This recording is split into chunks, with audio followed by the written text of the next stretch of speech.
Under England's blue skies, gleaming on the waters of high tide, in a secret room deep in the castle of bloom, surrounded by knights of pride, protecting peasants who hide, Simon stood slender, long, and full of fright, next to the king of great might, in a room small in size, but shining in wealth, with people and youth in full health. The cartographer Simon waited for the king's request. The king spoke his request. I want a map of China's land. I need it to complete my plan. He pointed to the gold chest. Everything you need is in there, my guest. In the chest, the finest of papers laid, the best feathers there were with a small jade. Bar upon bar, piled to the top, clothes bundled together that looked like they were going to pop. There, one chest held more than he had ever had. Simon thanked the king to show that he was glad. Together they climbed the endless stairs. Simon was suddenly stricken with despair. Can you promise to watch after my family? After what you are doing for me, I will have to agree gladly. The king led him to a larger room to plan his trip.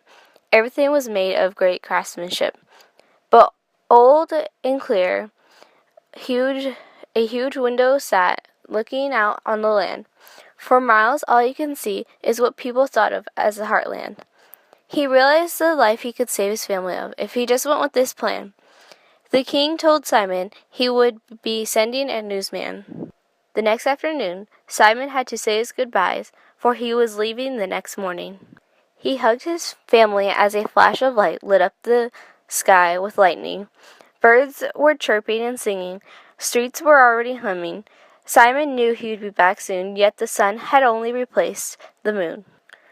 Guards piled bags on the back of two horses. When they finished, they took a step back to regain their poses. Then a man, looking strong with blond hair and tall, came in with large strides. His name was John. He jumped on the closest horse, prepared for their ride. Simon followed. The horses took off with great speed, breaching the rocky grounds that was yellowed. Both were not excited for the 5-day journey, but they were in it for the money. They thought of little of what they had left behind, but mainly of their honey. Before what seemed like an hour, the sun was setting.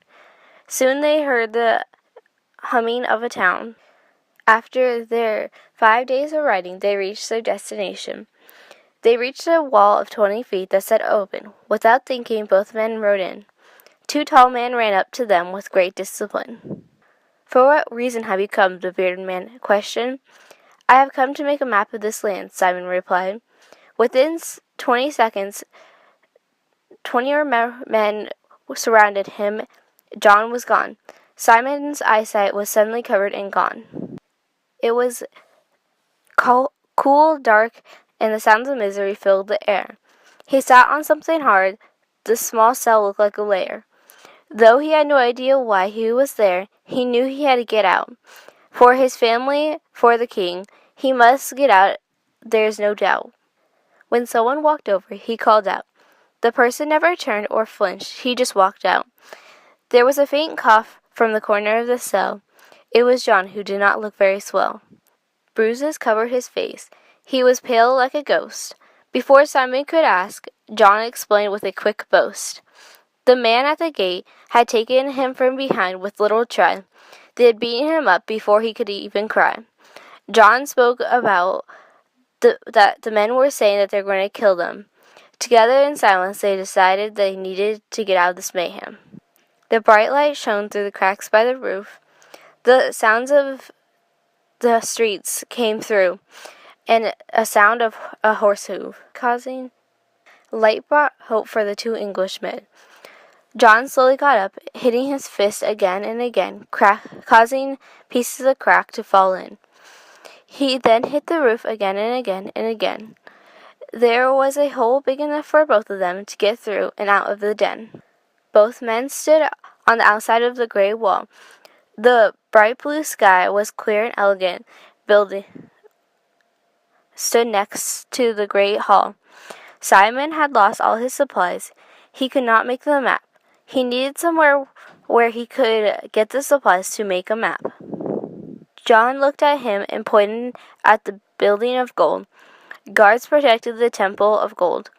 They walked the perimeter just out of view until they found an open window. Both waited until no one was around and jumped in on a pillow. It was a bedroom with all the finest luxuries. They continued widening through the rooms and having to flee. Each room brought new wonders, from the painting on the walls to the fancy furniture in the halls. One room had a pet tiger, and the next with a library that just kept getting higher. Every room was connected with the endless hallway. Each room had a different style.